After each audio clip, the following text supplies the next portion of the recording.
अस्सलाम वालेकुम जी दोस्तों, क्या हाल है सब भाइयों का? सब ठीक ठाक है। अच्छा जी, आज हम वीडियो बनाने वाले हैं कि मुर्गा दाना नहीं खाता और कैसे खाएगा और दाना खाना क्यों छोड़ जाता है, या क्या उसे मसला है, क्या वजह है, या मुर्गे दाना क्यों छोड़ जाते हैं।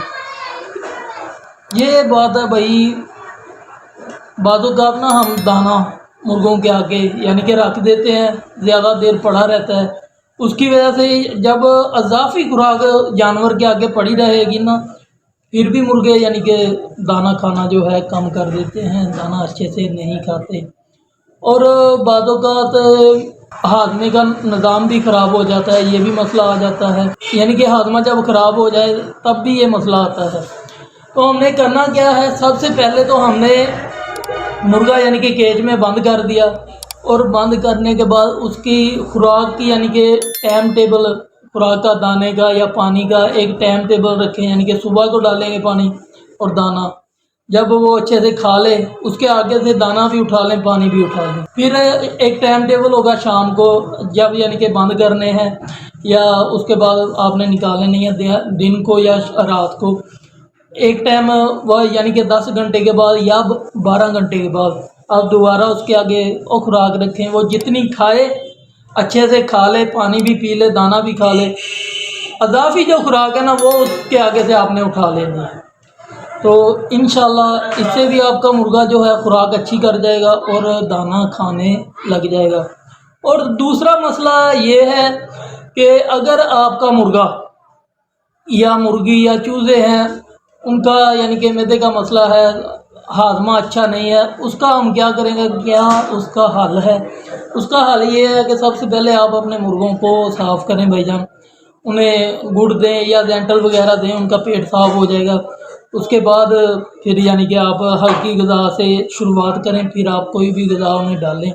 और ये जो आपको हमने तरीका बताया है, ये तरीका इस्तेमाल करें। अगर ये भी आपने कर लिया, इसके बाद आपने करना क्या है जी, चाय वाली दुकान से या किसी भी चाय वाली दुकान से पत्ती आप ले लें, उनका यानी कि पत्ती निकली हुई होती है चाय से, वो ले लें।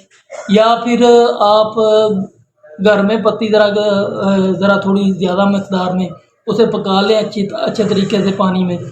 एक आधा किलो या पानी हो, उसे अच्छे तरीके से ना 8-10 उबाले दिला के पानी को, फिर आप उसे रख लें, ज़रा ठंडा होने दें। और ताज़ा मोटर का पानी लेना है आपने, मोटर का पानी ले लिया और वो पत्ती वाला पानी जो है वो आपने उस पानी में डाल देना है। जितना यानी कि आपने अपने मुर्गों को जो पानी यानी कि डालना है ना, वो पत्ती वाला पानी उसमें डाल दें। जब आपने कहवा बनाना है, उसमें क्या क्या इस्तेमाल करना है, पहले नंबर पे पत्ती आ गई और दूसरे नंबर पे आ गया लहसुन और अदरक।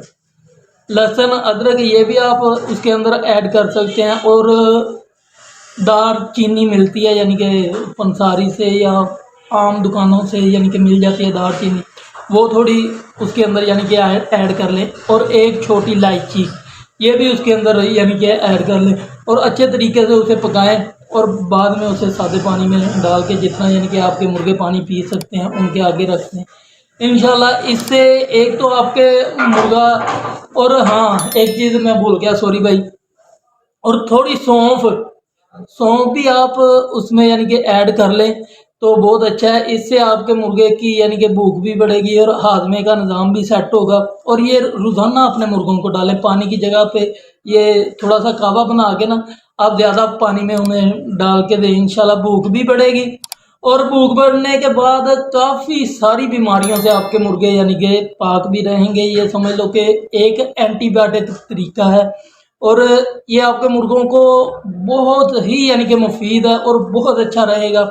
ये सर्दी से भी बचाएगा, ये नज़ला ज़ुकाम से भी बचाएगा, ये बुखार से भी बचाएगा। और बाज़ औक़ात जो रेशा जम जाता है हलक में या कहीं भी मुर्गे के अंदर, वो भी इसके साथ इंशाल्लाह आहिस्ता आहिस्ता से खारिज होके में यानी कि पोर्ट में चला जाएगा। आहिस्ता आहिस्ता से अपना वो निज़ाम सेट हो जाएगा। और ये आपके मुर्गों के लिए इतना मुफीद है कि आप इसे ट्राई करें। इंशाल्लाह कोई और किसी भी दवाई का आपको ضرورت بھی نہیں پڑے گی. یہ ہے سادہ سا ہے اور نہ کوئی زیادہ اس پہ خرچہ ہے اور دیسی ٹوٹکا ہے. یہ آپ کو انشاءاللہ بہت پسند آئے گا اور آپ کے مرغوں کے لیے تو بے حد اچھا ہے اور بھوک ایسے لگائے گا اور دانے بھی ایسے کھائیں گے آپ کے مرغے، یعنی کہ خوراک ایسے کھائیں گے کہ ہاش ہاش کر اٹھیں گے آپ. انشاءاللہ جو کمزور مرغے ہیں یا چوزے ہیں مرغیاں ہیں انہیں بھی بہت فائدہ ہوگا. اچھا جی، دعاؤں میں یاد رکھیے گا. اللہ حافظ.